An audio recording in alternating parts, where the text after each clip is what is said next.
ازيكم عاملين ايه؟ يا رب تكونوا بألف ألف خير. اهلا بكم في قناة قلم وسبورة. المرة اللي فاتت خدنا اول حصة في جدول الضرب، النهاردة هناخد تاني حصة. هناخد جدول 2 وجدول 3 عشان ايه نمشي في المنهج شوية، عشان ندخل في الدرس الجديد، الدروس الجديدة بتاع الترم الاولاني بتاع سنة تالتة ان شاء الله. دي حاجة. تاني حاجة، اصلا اول درس في سنه ثالثه انا شرحته قبل كده، هو في سنه تانية بس هو موجود اول درس معانا في سنه ثالثه، اسمه الانماط. هحط اللينك بتاعه في صندوق الوصف تحت، ماشي؟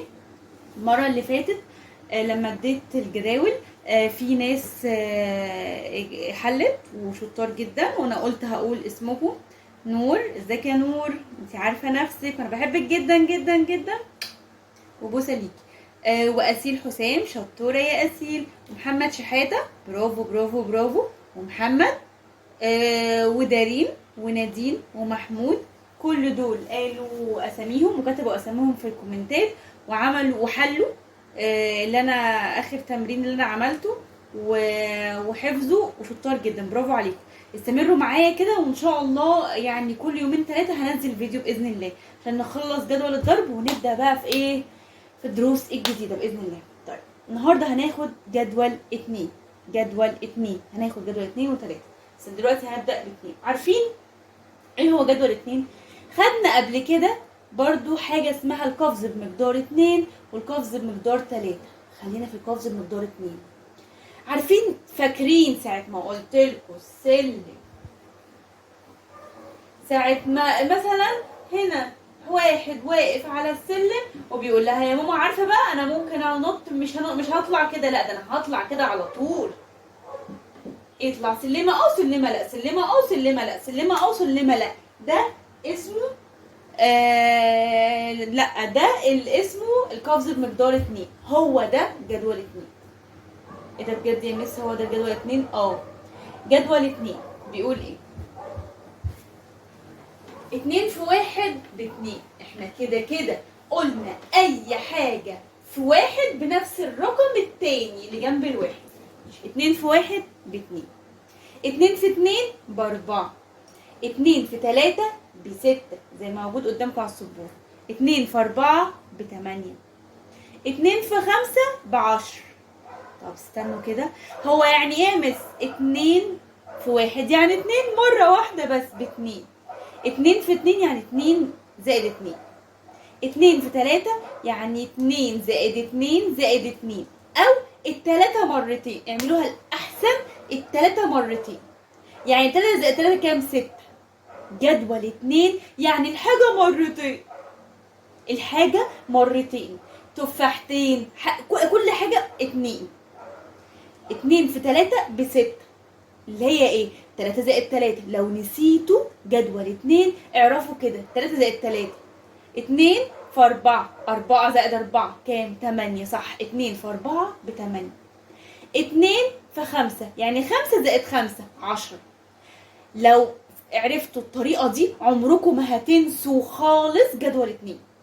6 في 2 في 6 ب12، يعني 6 زائد 6. اجمعوا كده على ايديكم 6 زائد 6 هتلاقوها 12 فعلا. 2 في 6 ب12. 2 في 7 ب14، يعني 7 زائد 7. 2 في 8 ب16، يعني 8 زائد 8. 2 في 9 ب18. و2 في 10 ب20 زي ما خدناها قبل كده. اي حاجه في 10 بنعمل اللي هو ايه، 10 20 30 40، يبقى 2 في 10 ب20. 3 في 10 ب30. احنا دلوقتي في جدول 2 تاني. 2 في 1 ب2، يعني الاثنين مره واحده. 2 في 2 يعني 2 زائد 2. 2 في 3 يعني 3 زائد 3. 3 خلاص انا شرحتها. تعالى نقول بقى 2 في 1 ب2. 2 في 2 ب4. 2 في 3 ب6. 2 في 4 ب8. 2 في 5 ب10. 2 في 6 ب12. 2 في 7 ب14. 2 في 8 ب16. 2 في 9 ب18. 2 في 10 ب20. يعني قلت لكم طريقة القفز، هنعمل قفز بمقدار 2. قلت لكم طريقة 3 زائد 3، 7 زائد 7، 6 زائد 6. وتالت حاجة عمرها ما هتيجي رقم فردي ابدا. جدول 2 زوجي بدايته اعداد زوجيه، وخدنا العدد الزوجي والعدد الفردي. اعداد زوجيه بدايتها اعداد زوجيه 2 4 6 8 10 12 14 16. اسهل واحد جدول 2 قمر. خلصنا جدول 2 ندخل على جدول 3. بصوا كده على ايديكم، كل واحد يعمل ايده كده، هتلاقوا ايه؟ عقله 2 3. احنا في جدول 3. بصوا كده 1 2 3. طيب ايه ده؟ يعني ايه يا مس؟ يعني لما اقول لكم 3 في 1 طلع في واحد يبقى طلعوا رقم 1 بكام؟ 1 2 3 ب3. 3 في 2 يعني رقمين. 3 في 2 ب6. تعالوا كده نعد 1 2 3 4 5 6. وكده كده احنا خدنا ايه؟ 2 في 3. عايزه اقول لكم برضو حاجه، خاصيه الابدال في الجمع خدناها قبل كده، برضو فيها خاصيه الابدال في الضرب. يعني 2 في 3 هي 3 في 2. ادينا عرفنا 3 في 1 ب3، 3 في 2 ب6، واحنا خدناها قبل كده اللي هي 2 في 3. الجديد بقى 3 في 3 ب9، 3 في 3 يعني هطلع 3 ارقام. ادي 1 2 3 4 5 6 7 8 9. انتوا شايفين 3 في 3 ب9، 3 في 4 3 في 4 هطلع 4 ارقام. 3 في 4 بكام؟ 1 2 3 4 5 6 7 8 9 10 11 12 ب12. وبرضو بنعمل القفز بمقدار 3. تاني 3 في 1 ب3، 3 في 2 ب6، 3 في 3 ب9، 3 في 4 ب12، 3 في 5 ب15. تعالي نعد 1 2 3 4 5 6 7 8 9 10 11 12 13 14 15 ب15. يلا طلعوا على ايديكم 3 في 6 يبقى طلعوا 6 ارقام، ونعد جوه ده دول ايه؟ 3 في 6 هتلاقوها 18. 3 في 7 ب21. طب يا مس احنا نسينا، احنا عارفين 3 في 6 بس نسينا رقم 7. نسينا 3 في 7 بكام؟ يا اما تعملوا على ايديكم يا اما هنعد. احنا قلنا 3 في 6 بكام؟ ب 18. هنعد بعدها 3 عشان احنا بنعمل القفز بمقدار 3.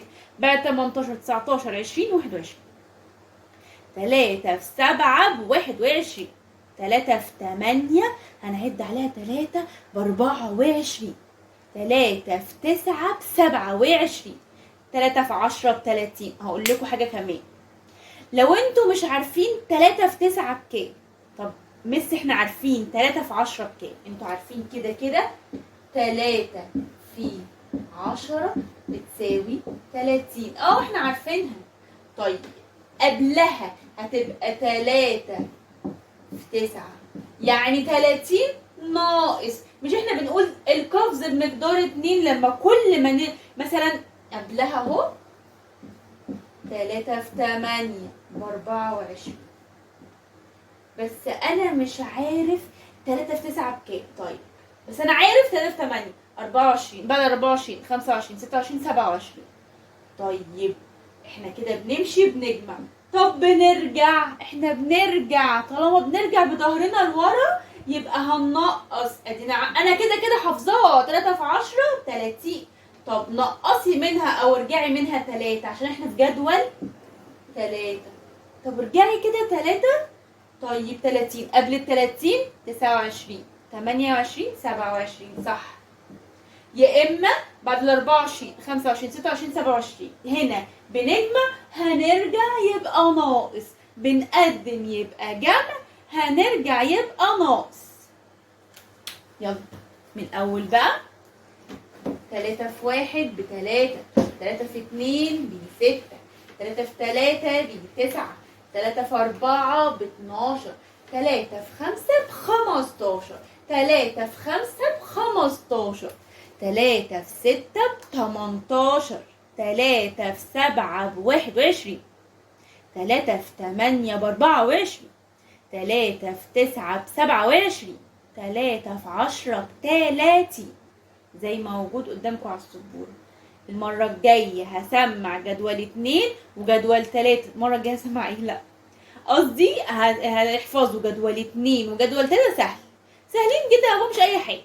احنا حفظنا قبل كده الصفر والواحد والعشرة والحداشر وحفظناهم تمام. طيب هديكوا ده تمارين، واللي يحل الأول احفظوا جدول 2 وجدول 3. لما تحفظوه كويس جدا وماما تسألكوا، وبعد كده هتحلوا الوسائل اللي على السبورة دي دلوقتي، تكتبوا اسمكم. او حد يكتب اسمه وهو مش عارف يحل هزعل منه. احنا اهم حاجة هقولك اسمك المرة الجاية، يبقى انت تحل صح وتعمل صح.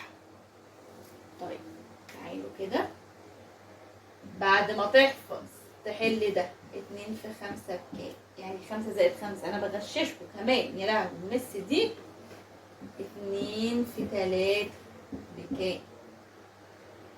2 في 9 بكام؟ 3 في 5 بكام؟ 3 في 8 بكام؟ 3 في 4 بكام؟ 3 في 2 بكام؟